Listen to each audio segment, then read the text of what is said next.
नमस्कार। स्वागत है आपका Shankar IAS academy Delhi branch में।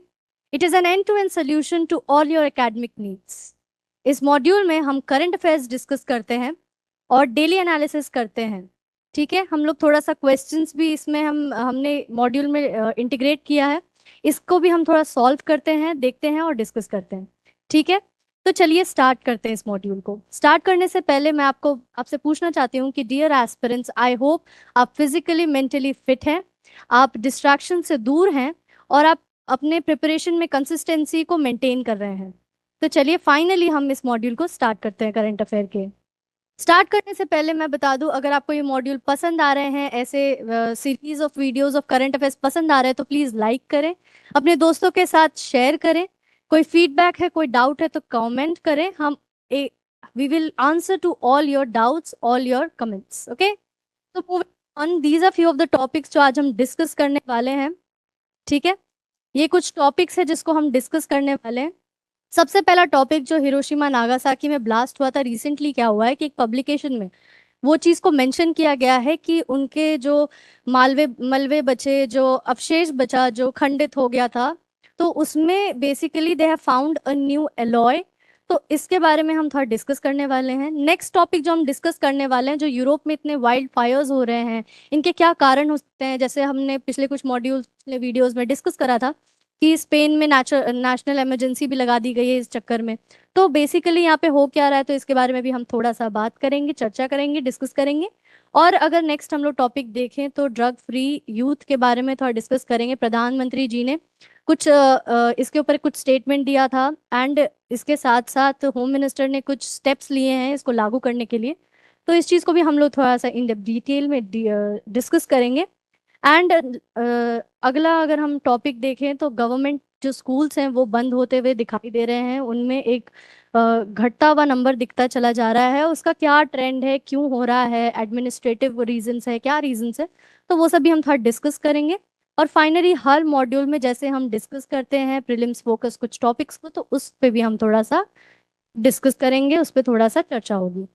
अगर हम बात करें पहले टॉपिक की हमारी, तो बेसिकली जो हिरोशिमा नागासाकी में जो डेब्रिस बचे थे, जो रिमेन्स बचे थे, उन सब के खोज में, उन सब के रिसर्च में एक नया एलॉय आता है सामने।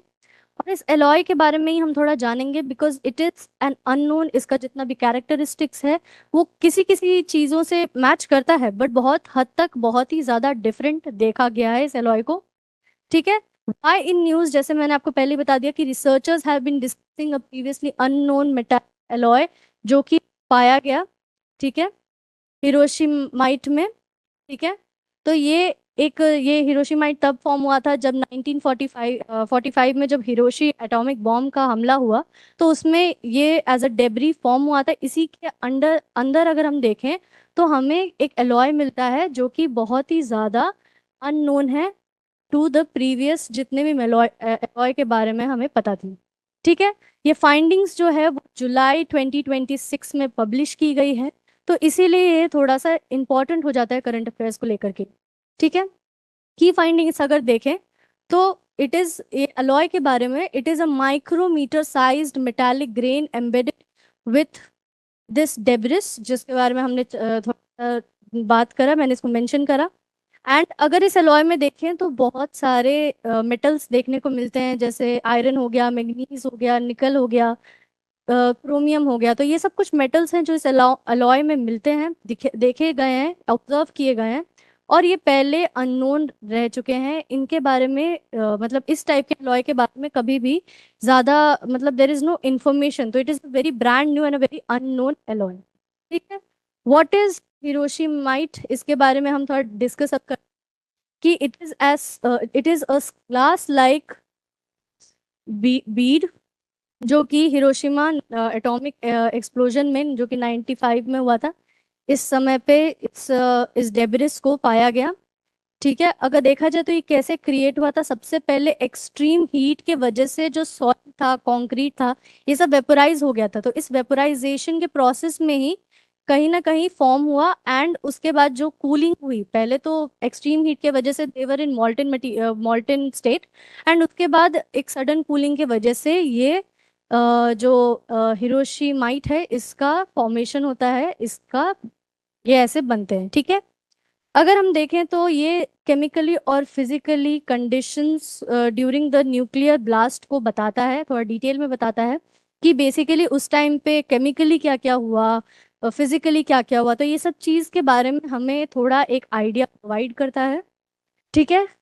How was the alloy formed, अगर हम देखें तो बेसिकली हुआ था जिस तरीके से वो डेब्रिस फॉर्म हुआ, ठीक उसी तरीके से ये बना थ्रू अल्ट्रा फास्ट क्वेंचिंग, जिसमें एक्सट्रीम कूलिंग कूलिंग पहले तो बहुत ज़्यादा एक्सट्रीम हीटिंग हुआ, उसके बाद वेपोराइजेशन हुआ, और उसके बाद देखा जाए तो there was a rapid cooling. अगर रैपिड कूलिंग की बात करें, अगर कोई भी मटेरियल या कोई भी मैटर अगर बहुत ही लॉन्ग ड्यूरेशन के लिए अगर एक्सपोजर टुवर्ड्स कोल्ड एंड अगर कूलिंग का प्रोसेस अगर बहुत ज़्यादा टाइम ले रहा है तो क्रिस्टल्स बड़े बनने के चांसेस होते हैं। लेकिन वही अगर रैपिड कूलिंग होती है तो क्रिस्टल्स बहुत छोटे छोटे बनते हैं, इसीलिए ये माइक्रोस्कोपिक भी हैं इन शेप। तो ये चीज़ आप लिंक कर सकते हैं कि there was a rapid cooling, hence they are so much small in number, in size, ठीक है। तो ये हमने देखा कि एलॉय कैसे बेसिकली फॉर्म हुआ। नेक्स्ट अगर हम देखें तो इसका साइंटिफिक सिग्निफिकेंस क्या है, ये खोज तो हो गया लेकिन इसकी इम्पोर्टेंस क्या है, क्या ये हमें बताते हैं। सबसे पहले ये बताते हैं कि high energy plasma environment can produce material impossible to synthesize under ordinary laboratory conditions. Ordinary laboratory conditions, normal laboratory conditions में बहुत बार कोई कोई मटेरियल्स हैं जो नहीं बन पाते हैं, high energy of plasma form नहीं हो पाता है। तो इसी चीज़ को दर्शाता है ये कि किस तरीके से कौन से एनवायरनमेंट को प्रोवाइड करें जिसकी वजह से हम हाई एनर्जी प्लाज्मा को बना सकते हैं, ठीक है। Provide insight into materials behaviour under pressure, temperature and pressure. Temperature और प्रेशर के ज़्यादा होने के कारण क्या क्या असर होता है, क्या क्या मटेरियल पे क्या क्या इम्पैक्ट पड़ता है, वो सब के बारे में भी थोड़ा सा ये दर्शाता है, ये सिग्निफिकेंस इसलिए रखता है। एंड अगर हम देखें तो high resolution record of the condition during nuclear explosion, nuclear explosion के द्वारा क्या क्या चीज़ें हो रही थी, कौन कौन से रिएक्शंस हो रहे थे, तो इसके बारे में भी ये थोड़ा सा हमें आगाह करता है, थोड़ा सा हमें इंफॉर्मेशन। अब अगर हम देखें तो हाई एंट्रोफी एलॉय की बारे में बात करें, देर is a type of N alloy जो कि हाई एंट्रोसिक एलॉय है, उसके तरह ये जो न्यू एलॉय अभी देखा गया है और जो हाई एंट्रोपी एलॉय जो है, दोनों का ये दोनों जो एलॉयज हैं इनके बीच में कुछ कैरेक्टरिस्टिक सेम हो जाते हैं। तो देखते हैं किस तरीके से। सबसे पहले जो हाई एंट्रोपी एलॉयज है, सबसे पहले मल्टीपल प्रिंसिपल एलिमेंट से बना है। जैसे हमने देखा कि इस एलॉय में बहुत सारे एलिमेंट्स पाए जाते हैं, बहुत सारे मेटल्स पाए गए हैं, और वही बहुत सारे मेटल्स के साथ they are in nearly equal proportion. ये भी देखा जाता है कि they are in equal proportion, they are not ऐसा मिक्सचर की तरह नहीं है कि प्रोपोर्शनैलिटी थोड़ा इरेगुलरिटी है, नहीं, they are nearly equal proportion, ठीक है। known for high strength, excellent thermal stability, collision, corrosion, wear resistance and radiation resistance. तो ये सब कुछ कैरेक्टरिस्टिक्स देखने को मिल जाते हैं न्यू अलॉय में भी, जो कि बहुत ज़्यादा सिमिलर हो जाता है ची के, ठीक है। अगर पोटेंशियल एप्लीकेशंस देखें तो एरोस्पेस में यूज़ हो सकता है ये, साथ में न्यूक्लियर रिएक्टर्स में यूज़ हो सकता है, ये डिफेंस में यूज़ हो सकता है, और एडवांस टेक्नोलॉजी की अगर बात करें तो ये वहाँ पे भी यूज़ आ सकता है। तो इस एलॉय का जो अभी डिस्कवरी हुआ है ये बहुत ही ज़्यादा एक साइंटिफिक ब्रेक थ्रू को दर्शाता है, and it is very very important. Connectivity with quasi crystals की अगर बात करें, क्वासी मतलब कि नॉट होली क्रिस्टलाइज्ड, क्वासी मतलब आधा है आधा नहीं, मतलब like in a mid way there is something there, ठीक है। Resembles quasi crystallize crystals, they have order but non periodic atomic arrangement, ठीक है।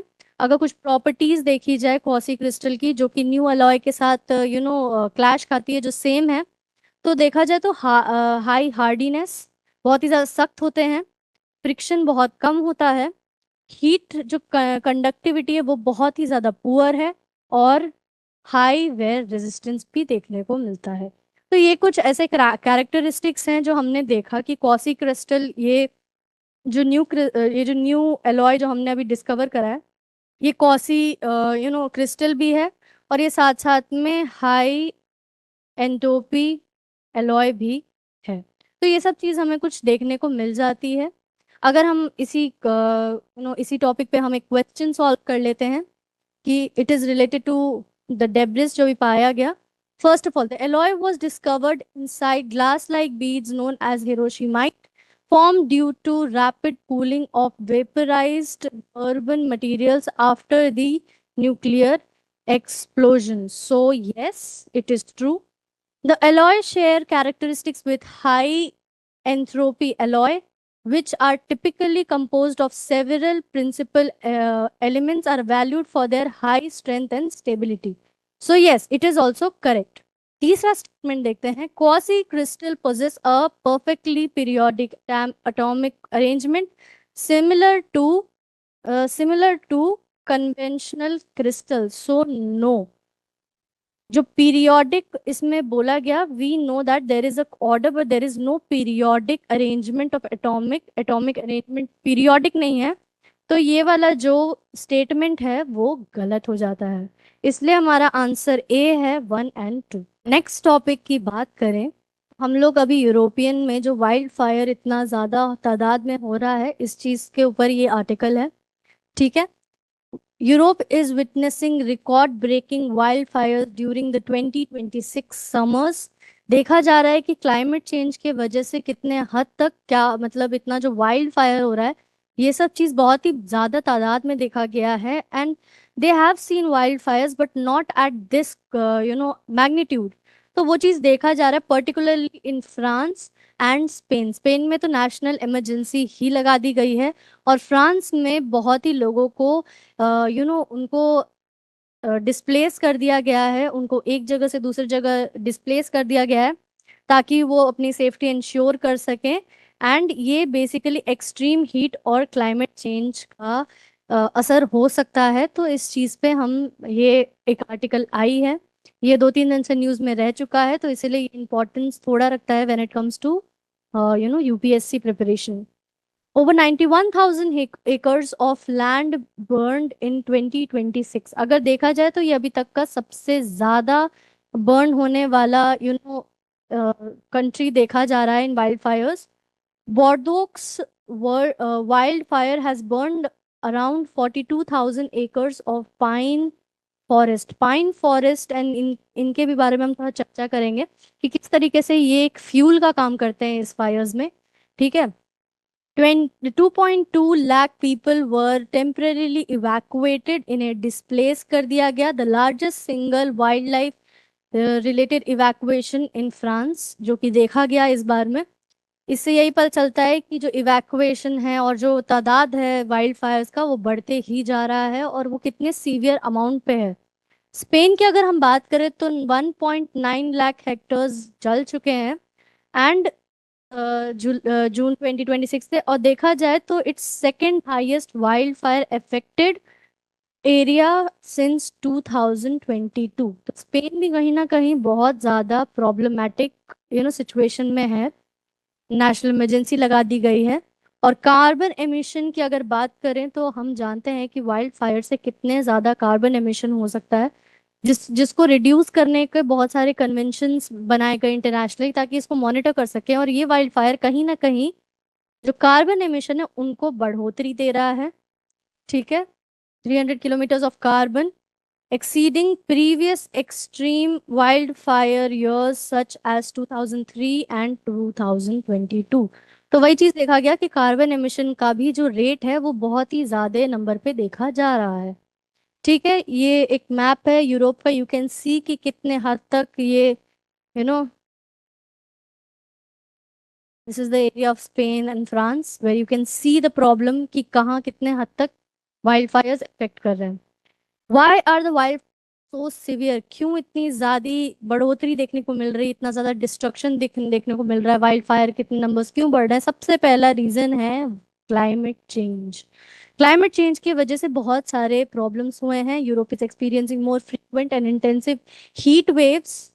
बेसिकली क्या है कि अभी ग्लोबल वार्मिंग भी बहुत ज़्यादा नंबर पे हो रहा है। अगर 1 डिग्री सेल्सियस भी बढ़ जाता है रेगुलर अगर डिग्री के, तो वो चीज़ भी देखा जा सकता है कि it is very harmful for internally, वो बहुत ही ज़्यादा हार्मफुल हो जाता है। तो अगर यूरोप की बात करें तो हीट वेव्स बहुत ही ज़्यादा डेंसली हमें देखने को मिल जाता है, ड्रॉट देखने को, सूखा देखने को मिल जाता है, soil moisture and increase fire dryness भी हमें देखने को मिल जाता है। तो ये सब कुछ इफेक्ट्स हैं जो क्लाइमेट चेंज क्रिएट कर रहा है। अगर फ्यूल बिल्ड अप की बात करें तो above average winter rainfall promoted abundance vegetation growth में अगर सबसे ज्यादा बात करें तो ड्राई श्रब्स और पाइन फॉरेस्ट की, मैंने आपको बताया था कि किस तरीके से एक फ्यूल का काम कर रहा है, जिसके वजह से जो फायर का स्पीड है और फायर का रेट है वो बहुत ही ज्यादा बढ़ते हुए दिख रहा है। ठीक है। ठीक है। और अगर हम लोग वेदर कंडीशंस की बात करें तो अगर स्ट्रॉन्ग विंड्स आ गए, these are also some of the catalyst जो काम करता है फॉर द वाइल्ड फायर के low humidity, extreme high temperature, अगर देखा जाए ड्राई लाइटनिंग, तो ये सब चीज कुछ ऐसे वेदर लाइक कंडीशंस भी हैं जो कि कहीं ना कहीं इस चीज को बढ़ोतरी दे रही है। ठीक है। अगर हम देखें इंटरनल डिस्प्लेसमेंट मॉनिटरिंग सेंटर की, तो किस तरीके से कितने लोगों को डिस्प्लेस किया जा रहा है उसके आंकड़े यहाँ दिए हुए हैं। ठीक है। अगर हम देखें तो यूरोप फास्टेस्ट वार्मिंग कॉन्टिनेंट के नाम पे, तो Europe is the fastest warming continent outside Arctic. Arctic जो है वो ज्यादा, only the Arctic is warming faster. Arctic जो है वो बहुत ही ज्यादा रेट से वार्म हो रहा है, जिसके वजह से हमें ग्लेशियर मेल्टिंग की भी एक इशू को एडजस्ट यहाँ पे लिंक करना चाहिए, because glacier melting is also a very major problem जो हमें देखने को मिल जाता है when it comes to global warming के इफेक्ट्स को। ठीक है। टेम्परेचर ट्रेंड्स को अगर हम देखें तो 1.08 डिग्री सेल्सियस हमें देख एक एवरेज था, एंड उसमें हमें थोड़ा सा बढ़ते हुए वो एवरेज देखने लगते हैं। Warm rate of Europe exceeds Asia, north America, Africa and global average, यानी कि यूरोप जो है कॉन्टिनेंट वाइज सबसे ज्यादा तेजी से गर्म होते हुए दिख रहा है उसके वेदर को, है ना, हीट वेव्स देखने को मिल रहे हैं। बट जब बात होती है आर्टिक अगर इंक्लूडेड है, तो आर्टिक सबसे ज्यादा लेवल पे हीट हो रहा है, उसके बाद यूरोप हो रहा है हीट। तो उस हिसाब से हमें देख सकते हैं कि क्यों वाइल्ड फायर्स इतने ज्यादा नंबर पे यूरोप फेस कर रहा है, क्योंकि इतने ज्यादा टेम्परेचर बढ़ने के कारण से। Okay, now there is a question related to this topic. सबसे पहला स्टेटमेंट, एक तो ये वाइल्ड फायर के ऊपर। ओके। सबसे पहला statement, Europe is the fastest warming continent in the world including Arctic. Do you think this statement is true? Just few seconds ago I explained you कि आर्टिक जो है वो ज्यादा तादाद में हीट अप हो रहा है, वार्म हो रहा है, अगर यूरोप को हम लोग कंपेयर करें तो। बट यूरोप भी इक्विवेलेंट ही रेट पे वार्म हो रहा है। बट अगर ज्यादा देखे जाए, अगर हम लोग इंक्लूडिंग लिख रहे हैं तो ये गलत हो जाता है, क्योंकि आर्टिक ज्यादा तादाद पे वार्म हो रहा है। Above average winter rainfall followed by extreme summer heat can increase the risk of wildfire by promoting vegetation growth that later dries out. So, yes, this is correct. Sorry. Next statement अगर हम देखें तो European forest fire institution information system function under the emergency management service. तो ये भी actually में ये statement भी करेक्ट हो जाता है। ये स्टेटमेंट भी करेक्ट हो जाता है। ठीक है। तो हमारा आंसर आएगा 2 and 3। ठीक है। Moving on to the next topic we are going to talk here is related to drug free youth. प्रधानमंत्री ने अपना कंसर्न शो किया है कि यूथ अगर हमारा ड्रग में अगर ज़्यादा इंडल्ज हो जाएगा तो उस वजह से हमारा जो डेमोग्राफिक डिविडेंड है या फिर हमारा जो इकोनॉमिक ग्रोथ का जो एक चांसेस है वो कहीं ना कहीं हमारे हाथों से छूटता हुआ नजर आता है। ठीक है। तो नेशन बिल्डिंग के लिए एंड हम लोग को इकोनॉमिक डेवलपमेंट के लिए हमारे यूथ की सबसे ज़्यादा ज़रूरत है। इस चीज़ को लेकर के on August 2nd 2026 PM Modi launched the 100-week drug-free youth for developed India pledge campaign, because अभी हमने एक टारगेट अपने आप को दे रखा है। We know that at the rate 47 विकसित भारत, है ना। विकसित भारत से ये जो है, ये जो कैंपेन है, ये कहीं ना कहीं अलाइन खाता है, बिकॉज अगर हमें विकसित होना है तो हमें अपने युवा को सबसे ज्यादा, सबसे अहम तरीके से ड्रग से दूर रखना होगा, नशा से दूर रखना होगा। तो इसी चीज को लेकर के प्रधानमंत्री ने 100 वीक ड्रग फ्री यूथ को कैंपेन को अंजाम दिया है, जिसमें 1 करोड़ यूथ को हम मोबिलाइज करने की कोशिश कर रहे हैं, ताकि हम 2047 तक विकसित भारत को कहीं ना कहीं अचीव कर पाए। ठीक है। अगर हम देखें कैंपेन एट ग्लांस, तो सबसे पहले इसका duration 100 week nationwide movement बताया जा रहा है, जहाँ पे यूथ को हम सब्सटेंस अब्यूज से दूर रखने की कोशिश करते हैं। लॉन्च डेट अगर देखा जाए तो प्रधानमंत्री launch the initiative on August 2, 2026। Reach अगर देखा जाए तो हम चाह रहे हैं the roll out, sorry, rolled out simultaneously across more than 28,000 location in India। तो ये चीज भी एक रीच आउट देखी जा रही है। यूथ पार्टिसिपेशन की बात करें तो over 1 crore youth people took the pledge on launch date itself, यानी कि youth is also participating in large number, ये चीज देखा जा रहा है। ठीक है। एंड अगर हम लोग पार्टनर सपोर्ट की बात करें तो 125 plus spiritual, educational, public and industry bodies banking the drive, यानी कि प्रधानमंत्री हैज एक्चुअली मोबिलाइज्ड इतना यूथ पार्टिसिपेशन को इंश्योर किया है, अलग अलग पार्टनर्स को इंडल्ज किया है, क्योंकि कोई भी नशा को छोड़ना is not that easy and full on support कहीं ना कहीं बहुत सारे पार्टनर्स में देखा जा रहा है। एक्टिव फोकस देखा जाए कि किस तरीके से अगर वो अपने नशा मुक्त में अगर कामयाब हो गए, तो उनको कहीं ना कहीं sports, art and culture, meditation, spiritual and community service में अपना भागीदारी देना चाहिए। तो ये सब चीज कहीं ना कहीं हमें देखने को मिलता है इस कैंपेन में। ठीक है। वाई लिंक टू विकसित भारत, एज मैंने आपको पहले भी समझाया, तो सबसे पहला पॉइंट हो जाता है कि डेमोग्राफिक डिविडेंड जो है, जैसे हमने पिछले कुछ मॉड्यूल में ये भी बताया था कि 2055 तक देर इज दिस विंडो, उसके बाद ये जो पूरा लार्ज पॉपुलेशन ऑफ यूथ है, ये डिपेंडिंग पॉपुलेशन में कन्वर्ट हो जाएगा। तो ये चीज को भी हम लोग को as soon as possible address करना बहुत जरूरी है। इसीलिए हमारा जो @2047 का जो टारगेट है, विकसित भारत का जो टारगेट है, उसको अटेन करने के लिए सबसे पहले हमें अपने यूथ पॉपुलेशन को सही दिशा में इंडल्ज करना पड़ेगा। तो उसी को डेमोग्राफिक डिविडेंड के हिस्से में देख लें। पीएम फ्रेमिंग की अगर बात करें तो India's future rest on the energy and creativity of the youth. Youth जो है अपना बहुत ज्यादा एनर्जी और क्रिएटिविटी नशाओं में इंडल्ज करते हुए दिख रहा है। तो इसीलिए पीएम मोदी चाहते हैं कि इस चीज को एड्रेस किया जाए। ठीक है। हेल्थ कॉस्ट अगर देखा जाए तो बहुत ज़्यादा बर्डन कहीं ना कहीं या तो फैमिलीज पे है, नहीं तो फिर बहुत सारे गवर्नमेंट पे वो पूरा एक कॉस्ट आ जाता है। Drug abuse damage the health and productivity of the young workforce, तो वो चीज़ भी देखा जा रहा है कि उनका प्रोडक्टिविटी तो जा ही रहा है, हेल्थ कॉस्ट ज़्यादा है। सोशल स्टेबिलिटी देखा जाए तो एडिक्शन के वजह से जो फैमिली का बॉन्ड है और जो कम्युनिटी के बीच में हार्मनी है, वो भी कहीं टूटता हुआ दिख रहा है। ठीक है। और इकोनॉमिक वेटेज अगर देखें तो इसके वजह से जो हमारी प्रोडक्टिविटी है वो यूथ के अमंग बहुत कम दिखाई देती है। तो ये सब चीज़ को हमें एड्रेस करने के लिए ही इसको हमने विकसित भारत से लिंक करा है, क्योंकि हमारा यूथ जो है वो विकसित भारत से डायरेक्टली लिंक्ड होता है।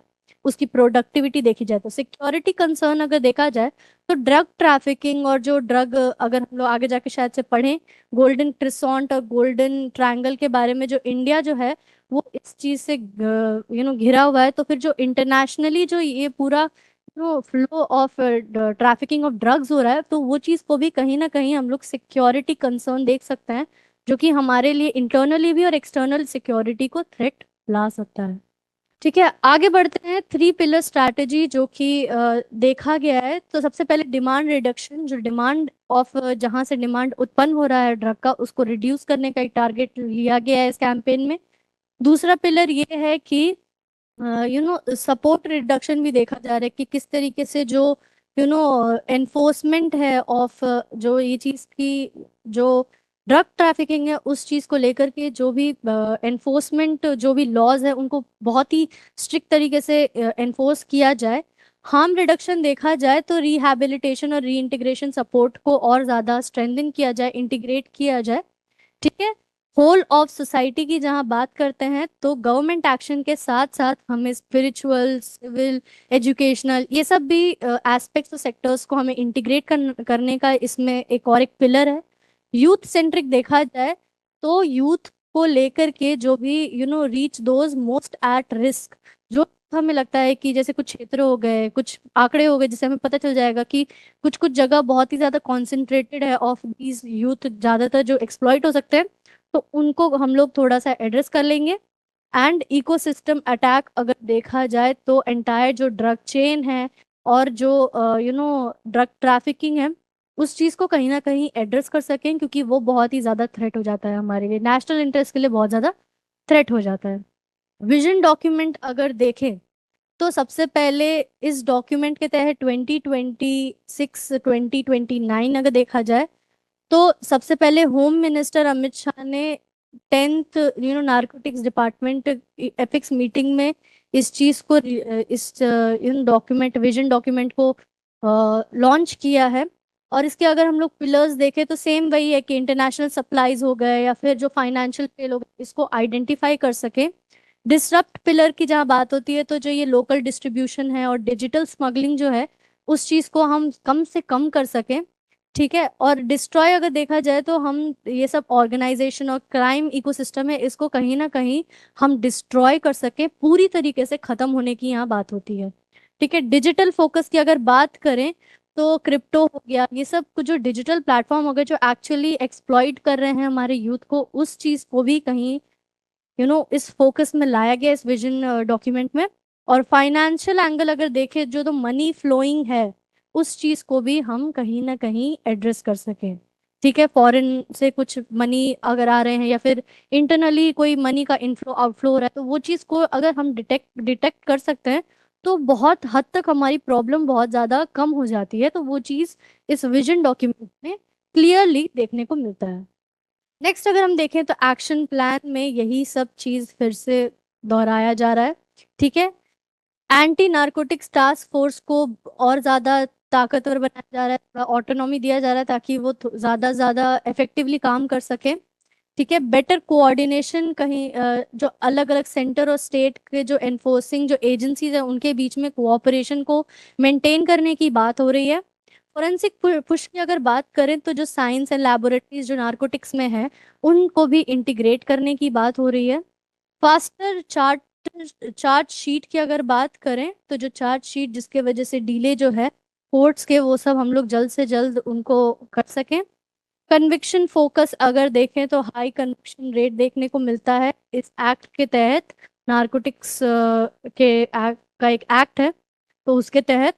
और आउटकम अगर रिव्यू हम देखें तो performance review of enforcement agencies की जो आउटकम रिव्यू है, जो एनफोर्समेंट की जो ताकत है, वो बढ़ाई हुई दिखती चली जाती है। तो ये सब कुछ पॉइंट्स हैं जो होम मिनिस्टर एक्शन प्लान में है।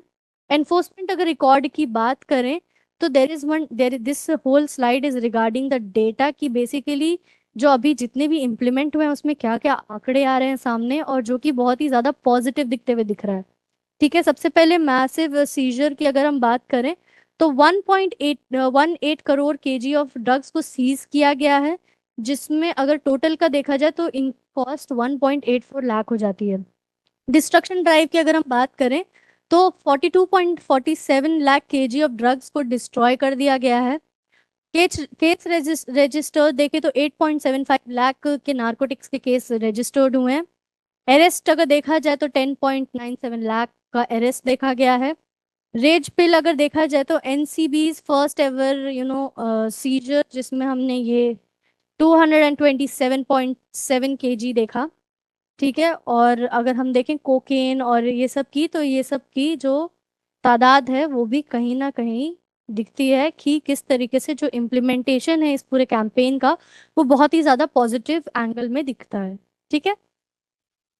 चैलेंजेस की अगर हम बात करें, ठीक है, जो इंडिया में इम्प्लीमेंट होने के टाइम पे जो चैलेंजेस हैं वो चीज़ की बात करें तो सबसे पहले जो गोल्डन क्रिसॉन्ट और गोल्डन ट्रायंगल जैसे जो ड्रग रीजन्स है, गोल्डन क्रिसॉन्ट पे बेसिकली अफगानिस्तान है, पाकिस्तान और ईरान देखने को मिलता है। ड्रग का जो पूरा ट्रैफिकिंग का जो पूरा एरिया है, और ड्रग ट्रायंगल की अगर हम बात करें तो इसमें म्यांमार, थाईलैंड और लाओस देखने को मिलता है। तो ये सब जो कंट्रीज हैं, ये इनके बीच में जो कनेक्टिविटी है, ड्रग ट्रैफिकिंग जो बहुत हद तक देखने को मिल रहा है, इस ये जो रीजन्स है दोनों, इसके बीच में इंडिया कहीं फंस के रह गया है, तो वो चीज को भी देखने को मिलता है। ठीक है। ठीक है। सिंथेटिक ड्रग्स की बात करें तो लैब मेड नारकोटिक्स कहीं ना कहीं ट्रेडिशनल डिटेक्शन जो मेथड्स हैं उनको खंडित कर देता है, उनको खारिज कर देता है, तो फिर इस चीज को भी एड्रेस करना बहुत ही मुश्किल हो जाता है। ट्रैफिकिंग की अगर बात करें तो मार्केट प्लेस और एनक्रिप्टेड नेटवर्क जो फॉर्म किए गए हैं, तो वो चीज़ भी कहीं ना कहीं अनडिटेक्टेड चली जाती है, उनको डायरेक्ट डिटेक्ट करना बहुत मुश्किल हो जाता है। क्रिप्टो पेमेंट का अगर देखें तो क्रिप्टो करेंसी जो लिंकेज है, वो चीज़ भी बहुत ही ज़्यादा देखने को मिलती है कि इस ट्रांसफ़र की वजह से जो मनी ट्रेल्स हैं उनको आइडेंटिफाई करना बहुत मुश्किल हो जाता है। ड्रग स्मगलिंग की बात करें तो ये भी एक टेक्नोलॉजी है जो कि बहुत ही ज़्यादा हमारे मेथड्स को इनफेक्टिव बनाने की कैपेसिटी रखती है। और रीहैब गैप अगर देखें तो प्रॉपर इंफ्रास्ट्रक्चर ना होने की वजह से भी बहुत जगह लूप होल्स देखने को मिल सकते हैं। ठीक है। एक यूपीएससी क्वेश्चन हम लोग इस टॉपिक पे कर लेते हैं जो नशा मुक्त युवा विकसित भारत संकल्प अभियान के ऊपर है। ठीक है।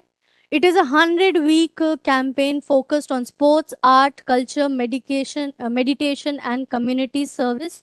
सो yes, this statement is correct.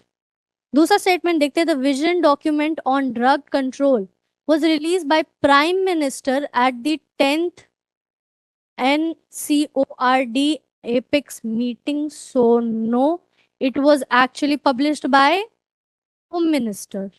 Yes, home minister के द्वारा विजन डॉक्यूमेंट को किया गया था। The detect, disrupt and destroy strategy target only international drug supply तो नहीं, हमें अपने युवा को दूर रखना है।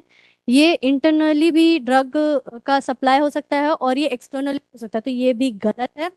India lies between golden crescent and western triangle in the east, इधर west. So yes, it is true. Countries के मैंने नाम लिए थे, रिमेंबर। अगर आपको नाम याद करने में इशू हो रही है तो इसको आप कहीं लिख करके चिपका दें, तो आप उसको डेली देखेंगे तो you will get to remember it. Okay. तो ये भी करेक्ट है। तो अगर ये कितने हमारे स्टेटमेंट्स करेक्ट है, फर्स्ट करेक्ट है और लास्ट करेक्ट है, तो only 2 is our answer. Next topic की अगर हम बात करें तो गवर्नमेंट जो स्कूल्स हैं वो बंद होते हुए दिख रहे हैं। तो इसका मेजर रीजन क्या हो सकता है, सॉरी, इसका मेजर रीजन क्या हो सकता है वो चीज़ पे हम डिस्कस करेंगे। इसका कॉन्टेक्स्ट ये है कि नीति आयोग ने रिसेंटली एक डाटा निकाला है इस चीज़ को लेकर के, जिसमें 94,000 गवर्नमेंट स्कूल्स को क्लोजर देखने को मिलता है इन अ डेकेड। ये जो रिडक्शन है ये बहुत ही ज़्यादा क्वेश्चन मार्क डालता है on government also, and also on the educational system, जिसमें देखा जा रहा है कि बेसिकली ये एडमिनिस्ट्रेटिव डिसीजन है ये, जिसमें they are actually closing those schools जिनका एनरोलमेंट बहुत ही कम है। ठीक है। तो ये चीज़ देखा जा रहा है। यूजुअली अगर हम देखें तो पुअर, रूरल, एससी, एसटी और मुस्लिम कम्युनिटीज ही ज़्यादातर गवर्नमेंट स्कूल्स में जाते हैं, तो वो चीज़ में एक डिक्लाइन देखा गया है। आगे अगर हम देखते हैं तो सबसे पहले स्केल ऑफ क्लोजर की क्या क्या इसके आंकड़े हैं जो कि एक्चुअली भी बोलते हैं। तो नीति आयोग का जैसे मैंने बताया कि 94,000 स्कूल जो हैं वो बंद हो गए हैं। ठीक है, ओवर पास्ट डेकेड्स। अगर एनरोलमेंट कोलैप्स देखें तो गवर्नमेंट स्कूल्स के जो एनरोलमेंट है वो बहुत ही ज़्यादा कम देखे गए हैं। ठीक है, 2.26 करोड़ स्टूडेंट्स, बहुत सारे स्टूडेंट्स तो ड्रॉप आउट हो जाते हैं, वो ड्रॉप कर देते हैं ताकि वो अपने पुअर फैमिली को या तो सस्टेन कर सकें, या फिर बहुत ज़्यादा इनफेक्टिव पढ़ाई को टीचर्स के रवैये को देख करके भी वो ड्रॉप आउट कर जाते हैं। तो ये सब भी कुछ ऐसे ड्रॉप आउट्स के हैं जिसके वजह से गवर्नमेंट स्कूल कहीं ना कहीं इफेक्टिव वे में उन्हें एजुकेशन प्रोवाइड नहीं कर पा रहा है, जो कि दिखाता है कि राइट टू एजुकेशन जो है वो कहीं ना कहीं फेल होते हुए दिख रहा है। ठीक है, शेयर डिक्लाइन देखें कि कितने हद तक डिक्लाइन हुआ, तो government share of total enrolment fell from 71% in 2005 to 42.24%, एक डिक्लाइन देखने को मिल गया है। तो this is a very huge decline जो हम देख रहे हैं। ठीक है, तो ये बहुत ही ज्यादा कंसर्निंग पॉइंट हो जाती है। ठीक है, अगर UDISE प्लस कंफर्म देखें तो ये बेसिकली ये ना बताते हैं कि आप टीचिंग अच्छा है कि नहीं, स्कूल का इंफ्रास्ट्रक्चर सही है कि नहीं। तो इस रिपोर्ट में यही पता चलता है कि national count fell from 11.07 lakh to 10.17 lakh in 23-24। तो ये चीज भी देखा जाता है कि किस तरीके से लैक ऑफ इंफ्रास्ट्रक्चर भी कहीं ना कहीं एक पॉइंट है। प्राइवेट सर्च अगर देखा जाए तो private schools grew from 2.88 lakh to 3.31 lakh over same decade। देखा जाए तो गवर्नमेंट स्कूल की डिक्लाइन के साथ साथ प्राइवेट स्कूल का एक राइज भी देखने को मिलता है। तो ये भी एक पॉइंट हो जाता है कि क्या बेसिकली हो रहा है।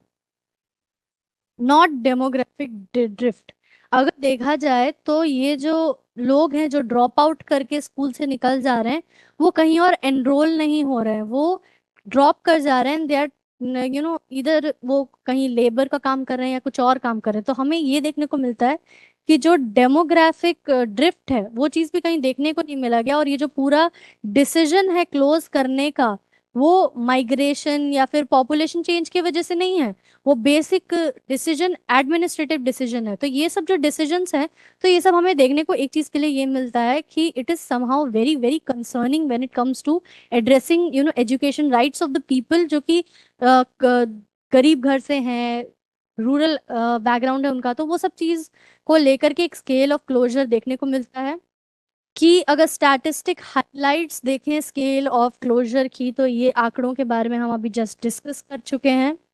ठीक है, why are school shutting down, real reason क्या है। सबसे पहले रैशनलाइजेशन पुश देखने को मिलता है, जहां पे मैंने आपको पहले भी बताया कि एनरोलमेंट इतने ज्यादा कम हो रहे हैं, इनका इनएफिशिएंसी देख के कहीं ना कहीं गवर्नमेंट एंड एडमिनिस्ट्रेशन डिसीजन ने ये लिया है कि ये सब कुछ स्कूल्स को बंद कर दिया जाए, क्लोज कर दिया जाए। अगर नेशनल एजुकेशन पॉलिसी 2020 का अगर फ्रेमवर्क देखें, तो वो भी लो एनरोलमेंट को लेकर के, शटडाउन को लेकर के उसको सपोर्ट करता है, उस फ्रेमवर्क को कहीं ना कहीं ये बोलता है। ठीक है, नेबरिंग स्कूल का एक पॉलिसी है in right to education act में, जिसमें ये कहा जाता है कि 1 किलोमीटर से ज्यादा डिस्टेंस में बच्चों के स्कूल नहीं होने चाहिए, उसके अंडर ही होना चाहिए। तो वो भी कहीं ना कहीं यहाँ पे लैकिंग दिखता है। ठीक है, इस पॉइंट को हम लोग बाद में भी पढ़ेंगे। ठीक है, ग्राउंड रियलिटी की अगर बात करें तो भाई neighbour school promise is dropped in practice in the favour of consolidation. यानी कि बहुत ज्यादा कम नंबर पे बच्चे, एक तो बहुत ही ज्यादा, चूंकि बगल जो नेबरिंग स्कूल्स है उनके बंद हो जाने के वजह से उनके बहुत ज्यादा प्रॉब्लम्स देखने को मिलती हैं। कोऑर्डिनेटेड रूल्स अगर देखा जाए तो ये एक एडमिनिस्ट्रेटिव चॉइस था, not gradual demographic urban shift. तो ये चीज हमने देख चुके हैं। पुअरेस्ट हिट्स हार्डर, इस पूरे shutting down of government schools के वजह से जो SC पॉपुलेशन है, जो ST पॉपुलेशन है, जो गरीब तबके के लोग हैं, ये सब में कहीं ना कहीं देखा जाता है कि ये सब सबसे ज्यादा उन्हें ही अफेक्ट कर रहा है। और उनको ही कहीं ना कहीं this is a vicious cycle कि स्कूल है तो उसमें अगर प्रॉपर टीचर्स नहीं है तो बच्चे ड्रॉप आउट कर जाते हैं, या फिर अगर प्रॉपर टीचिंग भी है तो घर की सिचुएशन सही नहीं है तो वो ड्रॉप आउट कर जाते हैं। इस स्कूल का एनरोलमेंट जो रेट है वो कम हो जाता है, और इसी स्कूल को बंद कर दिया जाता है। तो एक तरीके से आप देख सकते हैं कि पूरा ये जो सिनेरियो है ये किस तरीके से हो रहा है। ठीक है, एंड नो सब्स्टिट्यूट, अगर देखा जाए जितने भी स्कूल क्लोज हो रहे हैं इनके बदले में कोई स्कूल नहीं आ रहे हैं। ठीक है, तो वो चीज भी देखने को मिलता है कि अगर मेरे नेबर में एक स्कूल बंद हो गया तो मैं स्कूल अब कैसे जाऊंगी, राइट। तो वो एक प्रॉब्लम एमर्ज होता है। ठीक है, वर्स्ट इफेक्टेड स्टेट्स अगर देखा जाए तो यूपी यानी कि उत्तर प्रदेश, मध्य प्रदेश और जम्मू एंड कश्मीर में भी ये सब चीज देखने को मिलती है कि सबसे ज्यादा यही स्टेट्स अफेक्टेड है। मध्य प्रदेश की अगर बात करें तो देर इज इतने लोग, अगर there is no school record, अगर प्राइवेट या गवर्नमेंट कुछ भी देख लो, 7.37 लाख बच्चों का कोई भी एजुकेशनल रिकॉर्ड ही नहीं है। ठीक है। ड्रॉप आउट अगर अलर्ट देखा जाए तो मध्य प्रदेश में 11.38 लाख बच्चों ने ड्रॉप आउट कर लिया। ठीक है। और एडमिशन्स की देखें तो 3500 plus government schools in Madhya Pradesh recorded no admission this season. तो वही चीज देखने को मिलता है कि इतना कम एनरोलमेंट हो जाता है, उस वजह से ये सब प्रॉब्लम हो जाती है। एक ये भी रीजन हम लोग इससे कनेक्ट कर सकते हैं कि जब भी कोई भी इलेक्शन कैंपेन्स नहीं, इलेक्शन का जब भी कोई दौर आता है कोई स्टेट में या फिर कोई पूरे कंट्री में ही क्यों ना, तो सबका जिम्मा हम गवर्नमेंट टीचर्स पे देते हैं, तो इतना ज्यादा उन पे प्रेशर होता है जिसके वजह से वो बच्चों को प्रॉपरली एड्रेस नहीं कर पाते हैं बहुत ज्यादा। तो इस वजह से भी ड्रॉप आउट रेट ज्यादा होने के तादाद देखे जाते हैं। ठीक है। यूपी की अगर बात करें तो 1 ईयर फॉल देखा जाता है। Government schools fell from 1.3 lakh to 1.38 lakh in a single year. तो यूपी की अगर देखा जाए, और झारखंड नहीं, I am so sorry, Jharkhand नहीं, जम्मू एंड कश्मीर की जहां बात करें तो डिस्ट्रीब्यूशन जो है, ठीक है, जो डिस्टेंस है, वो चीज बहुत ही लार्ज नंबर में देखने को मिलता है कि स्कूल से 4 से 5 किलोमीटर 6 किलोमीटर दूर है और बच्चों को उतना किलोमीटर्स दूर ट्रैवल करना पड़ता है, जो कि आरटीआई के जो भी प्रोविजंस के एकदम विपरीत और कहीं ना कहीं अनइम्प्लीमेंटेड दिखता है। ठीक है। हु बेयर्स द बर्डन, जैसे हमने पहले भी देखा, तो basically not a neutral utility अगर देखा जाए तो disproportionate the schools of India's poor. Government schools जो है वो देश के नीचे यानी कि गरीब तबकों के बच्चों को पढ़ाने का एक सेगमेंट माना जाता है। एससी एसटी ओबीसी अगर देखा जाए तो बहुत ही ज्यादा तादाद में दिखते हैं इनके। पॉवर्टी कॉन्सेंट्रेशन ज्यादातर देखने को मिलता है। 60% of world's below poverty line population है वो इंडिया में ही पाया जाता है।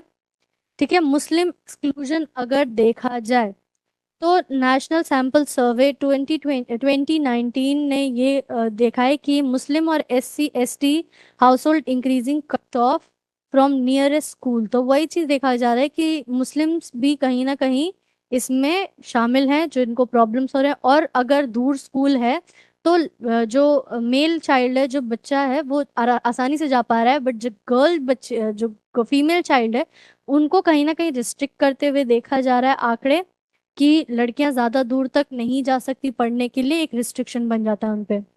ठीक है। वेयर द आरटीई फेल्स, तो आरटीई का फेल अगर हम देखें तो सबसे पहले there is access not quality. Access है, एजुकेशन एक्सेसिबल है, बट क्वालिटी एजुकेशन की कमी देखी जाती है राइट टू एजुकेशन एक्ट में। ठीक है। नॉन जस्टिफाइबल देखा जाए तो उसे जस्टिफाई नहीं किया जा सकता, इतने ज़्यादा सीरियस ऑफेंसेस में वो ज़्यादातर जस्टिफाइबल नहीं है। पावर एसिमेट्री अगर देखा जाए तो state school family equality that does not exist on the ground. तो जो चीज़ लिखी हुई है वो चीज़ ग्राउंड रियलिटी नहीं है, थ्योरी में ही लिखी हुई है। और अगर स्कूल मैनेजमेंट कमिटी की बात करें हम तो पेरेंट्स और जो टीचर का जो कनेक्शन है और जो दोनों मिल करके जो अगर कोई प्रॉब्लम सॉल्विंग का जो है, तो उस चीज में भी देखा जाता है कि वो किस तरीके से इनएक्टिव है।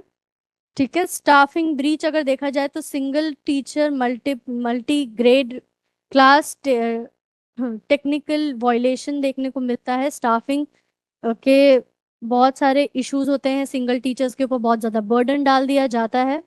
ठीक है। और डिस्टेंस नॉर्म इग्नोर्ड, जैसे मैंने आपको पहले ही बताया कि 1 किलोमीटर के अंदर होने चाहिए, नेबरिंग में होना चाहिए स्कूल, बट वो 4 से 6 किलोमीटर दूर दूर स्कूल्स, क्योंकि बहुत ज़्यादा स्कूल्स तो बंद हो जा रहे हैं।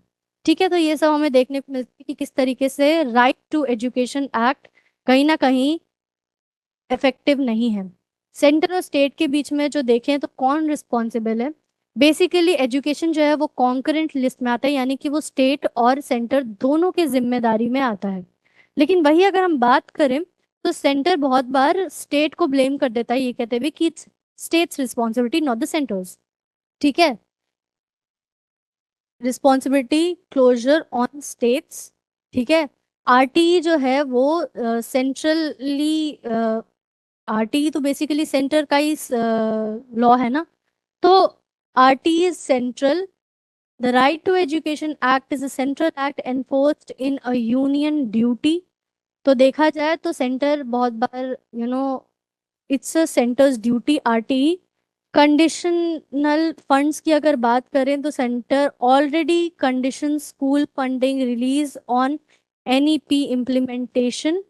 लैंग्वेज पॉलिसी की बात करें तो स्टेट्स जो उनके लोकल लैंग्वेज भी नहीं है उन पे भी नेशनल लैंग्वेज पॉलिसी लगा दी जाती है। ठीक है। और अगर हम लोग बात करें तो exist centre to the intervening if the political will is there. तो बहुत बार ऐसा भी होता है कि सेंटर बहुत बार इंटरवीन करता है ये कहते हुए कि स्टेट्स आर नॉट इनफ। ठीक है। तो ये देखा जा रहा है हमें सेंटर और स्टेट के बीच में बेसिकली क्या चर्चा है। ठीक है। वे फॉरवर्ड की अगर बात करें रिस्टोरिंग पब्लिक स्कूलिंग की बात करें तो सबसे पहले जो एनरोलमेंट रेट है उनको कहीं ना कहीं हम लोग को एड्रेस करना चाहिए कि इतने लोग क्यों हो रहे हैं।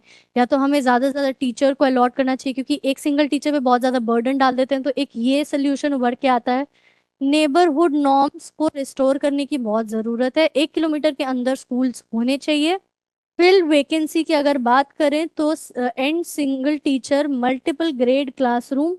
हमें ज़्यादा से ज़्यादा टीचर्स को एंगेज करना चाहिए विद द स्टूडेंट्स ताकि बच्चों को क्वालिटी एजुकेशन मिल सके rather than just getting an access of education and not getting quality education. ठीक है।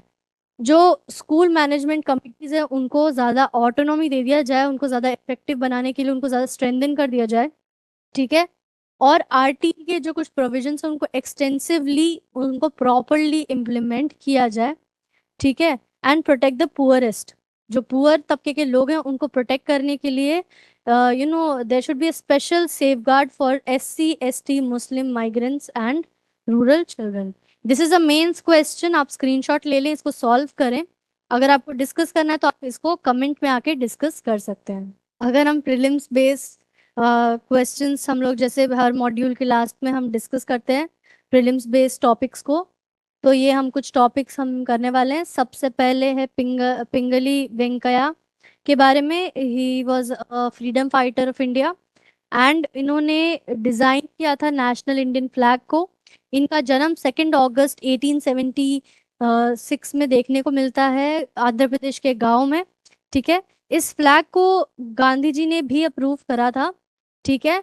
और अगर हम लोग देखें तो इसका Swaraj flag with spinning wheel was hosted on 13 April 1923। Adopt अगर देखे जाए तो फिर कॉन्स्टिट्यूएंट असेंबली ने इनको इस फ्लैग को 22 जुलाई 1947 में अडॉप्ट करा था और स्पिनिंग व्हील को बदल के इन्होंने चक्र को डाला था नेवी ब्लू अशोक चक्र।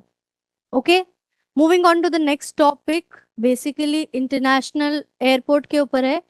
भोगापुर भोगापुरम इंटरनेशनल एयरपोर्ट जो कि उनका पूरा नाम है Alluri Sitarama Raju international airport. Basically it's a green field airport. Green field मतलब होता है कि फ्रॉम स्क्रैच इसको बनाया गया इन एन अनडेवलप्ड एरिया में। ठीक है। And we can also see the location Vizag Andhra Pradesh में ये ऑफ ऑन NH 16 में देखा जाता है। इंटरनेशनल फ्लैग का अभी जस्ट इंटरनेशनल एयरपोर्ट का अभी रिसेंटली इनॉग्रेशन देखा जा रहा है। ठीक है।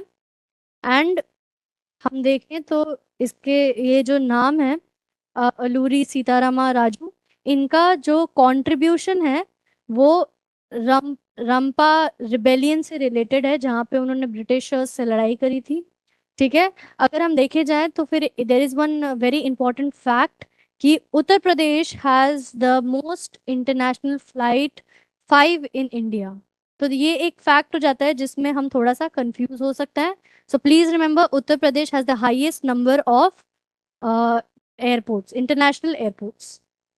रिपब्लिक नाउरो जो कि एक आइलैंड है पैसिफिक में एक आइलैंड नेशन है जिन्होंने अभी रिसेंटली अपना ऑफिशियली रिक्लेम किया है, इंडिजिनस नेम जो है इनका उसको रिक्लेम किया है। बेसिकली वो ये दर्शाना चाहते हैं कि ये ऑनर करना चाहते हैं अपने एंसेस्ट्रल हेरिटेज, लैंग्वेज और कल्चर को। ठीक है, देखा जाए तो there are approximate 12,000 people in that island nation. And ranking देखा जाए तो world's third smallest nation after Vatican City and Monaco. ठीक है, स्टेटस अगर देखा जाए तो it is the smallest independent republic in the world. And administrative centre अगर देखा जाए तो येरेन डिस्ट्रिक्ट है, not official capital city. Please remember that this is not an official capital city. तो देर इज वन क्वेश्चन, इस पे हम लोग सॉल्व कर लेते हैं on that republic of नाउरो।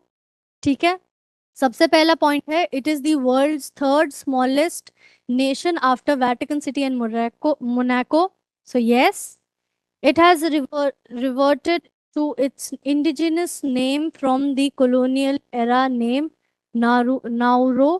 So yes, colonialized ये था and now they have done this name changing ताकि वो अपने ancestral को contribute कर सकें, उनको एक अच्छे से honor कर सकें। And its official capital city is Yerevan. So no, this is not correct क्योंकि as you can see in this slide कि वो official नहीं था। ठीक है, तो the answer of this question is 1 and 2 only. Okay, with this we have come to an end of this module for today. I hope आप अपने जो प्रिपरेशन है उसको बहुत अच्छे तरीके से कर रहे हैं। And any doubt, any feedback you want to give, please comment on this video. Please like, please share. Okay. Till then, I will take your leave. Chalo, let's have a nice day. Please have a nice day. Bye bye.